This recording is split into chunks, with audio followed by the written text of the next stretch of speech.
think many of us have been pained and heard many stories about the violence on October 7th, both sexual violence and other violence. We've heard about hostages in Gaza and the terrible experiences they've had. But I think there's a personal, and we are pained about all of these. And I think there's a different kind of personal pain and challenge to hear about violence that is being done by a country and people that we love so much. And for us as Jews, and for us as people who care about Israel and about the situation there, there's a special commandment, I think, to try to understand what's happening, to try to hear honest reports, and to try to think about what it is that we as Jews in America, as people who are part of a religious community, who feel obligated to listening to Hashem's words, what is our special obligation in this situation? And so we, as I said, when we opened, we were fortunate to be able on a one-day notice to get Professor Dan Turner, who is will give his own credentials in a moment. And after his presentation, our friend and original co-founder, Tirza Leibovich, who works in this field in Israel and will also give her own bio, will take some questions and perhaps share some of her own questions. I'm Dan Turner. I'm the Vice Dean for the School of Medicine in the Hebrew University. But maybe to start off, my another field of activism has been with the on behalf of the Israeli Medical Association from the Ethics Bureau, dealing with incarcerated prisoners and detainees when they come to hospital.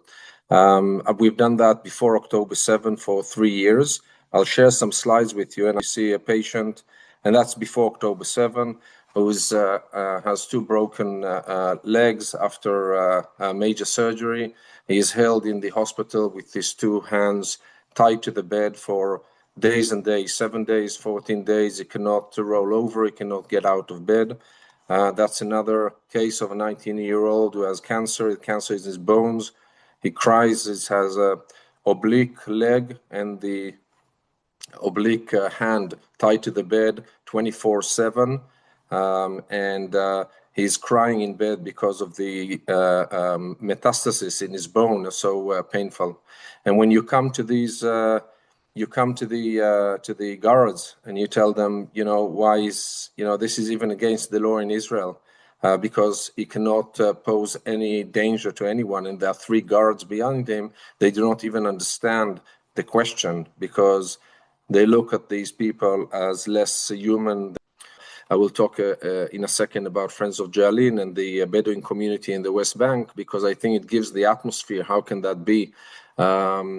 And I spoke with a friend of mine. He's a wonderful 50, 60-year-old Bedouin. He's for coexistence. When there was a violent farm just by him that came up, he offered them to take water from their pipe because they didn't have water. Not that he helped him. I'll show you the videos and the pictures in a second.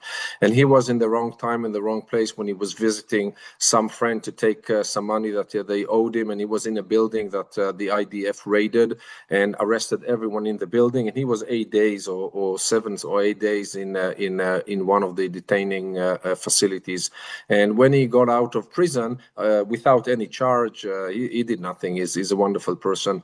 And when he has a degree in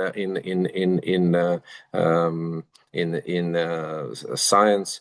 And I went to speak with him, and he was broken. He couldn't look me in the eye. His voice was broken, and he told me over like an hour or 2 hours, like almost an hour, what happened to him since the time that the IDF captured him in Ramallah until the time he got discharged. I mean, the stories are just, you cannot listen to it. I mean, and he's such not a violent person. Didn't change the clothes at all. It was the middle of the winter. They didn't have any other clothes than just their thin shirt. At night, they would have gotten, just for the night, they gotten very, very thin mattress. In the morning, in 6 o'clock in the morning, that has been taken, and they had to lie on the very cold concrete floor. Every couple of hours, they used to go around and to count everyone. They had to lie on the floor with their hands over their head, and that could take about an hour until they continue going around. From time to time, they used to take some groups outside to a less visible corner, and they used to beat them up violently for an hour and a half. They didn't think that it's going to be ever over. In one of these rounds, one of the guards who was coincidentally was Druze at this time, and he saw that he had a cross. Just because it was an old story. He's Muslim, he's a Bedouin, but he had the cross on the tattoo on his back. And he said, "Oh, you're Christian?" He said, Yes, I'm Christian." He said, No, we do nothing to Christian. Get up." And he took them aside, and he heard all his friends are getting beaten up and for an hour and a half, and everyone is blindfolded and shackled at the time that this happened. And when they go back and they cannot lie down because all because of the bruises, then it will be beaten again, and beaten. One of the favorite places their genitalia. It went on and on and on and on. The entire 8 weeks, he was interrogated once for 20 minutes. They asked him what it is. They took their cell phone, and that was the end. And after eight days, they let him out. Well, the fact is that according to Physicians for Human Rights and B'Tselem reports, and according at least there were over 90 deaths of healthy people, detainees in the Israeli prison, and of these cases, over half are confirmed by Israel. And just think about every death is the tip of the iceberg of how many torture and violent cases that not reported. My name is Tirza Leibowitz. As Rachel and Esther said, I have been working with SMOL EMUNI US, and I am currently in Israel. I live in Israel, and I'm Deputy Director with Physicians for Human Rights Israel. As Physicians for Human Rights Israel, we've been documenting hundreds of testimonies by those who have been detained, including there have been several hundred doctors and medical teams and some of them detained while in hospital providing services from Gaza and brought to Israel. And we were able to visit them with our lawyers, see their situation, take testimonies from them, and we put those out in reports. So some of the questions here about, whether or not to believe the New York Times report, I just want to remind and share that there are many reports out there, including firsthand testimonies that are in the public sphere and have been there for the last 2-3 years. There is also documentation and of starvation happening in prisons, and the Israeli Supreme Court actually addressed that and even gave it. It has rarely intervened in these cases, but in this case, it actually has intervened. We're looking at sustained and recurrent violence that is happening, so it's not a rotten apple. It's something that is systemic. And Professor Turner mentioned the issue of deaths in prison. We know that the number, which right now is 105 deaths since October 7th, of people who were formerly healthy, there's no investigation going into these deaths in terms of the abuse or the torture that has been caught on camera. As Professor Turner mentioned, it's almost correct what you said. Charges have been pressed in one instance, which is the famous Deteman, and following the outcry, including of ministers and senior officials in Israel and up to the prime minister, those charges have been dropped. So imagine the kind of message that is being relayed. So bottom line, what we're talking about is a policy of torture being an aspect of punishment? So I want to say, first of all, thank you, Dan and Tilta. I know it's a challenging topic and it's hard to hold all this pain. I think this is one of the things that we as SMOL EMUNI US are trying to do, is create a safe space for our community, for people who do love Israel, who care about humanity, who care about being Jewish, who care about being commanded to do good, to be able to engage with these topics and to think together about what it is that we can do. So at first, I think I really appreciate you speaking to us.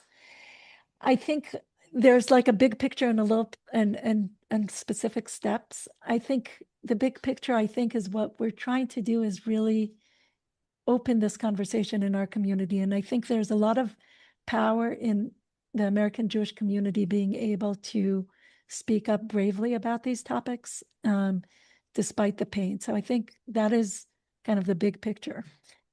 I think we've seen a few small things that have happened even just recently that make me feel like we do have a voice. I think one is with the new government in Hungary, the EU put sanctions on a number of settler organizations, some of which are quite established. I think that is a way in which, if we can be involved, we can make our values known. I think the Keren HaKayemet, the JFN, I always confuse this, has recently stopped its funding to these so-called therapeutic programs that were basically hilltop youth settlements because of pressure from the American Jewish progressive community. So I think we have to find ways to voice these concerns. The last one I saw that just came in yesterday is that J Street is putting out a letter demanding investigation, and I think of these prisons, and I think that is a very direct thing that can happen. I think these questions of does this happen or does this not happen? Do people get enough food? Are people who are detained in inhumane conditions, which I think we know is not the case? Those questions shouldn't be questions. There should be outside people who come and meet these people, lawyers, doctors, NGOs, and tell us what is happening in these prisons. And if they're not allowed to do that, there is reason to suspect that ugly things are happening.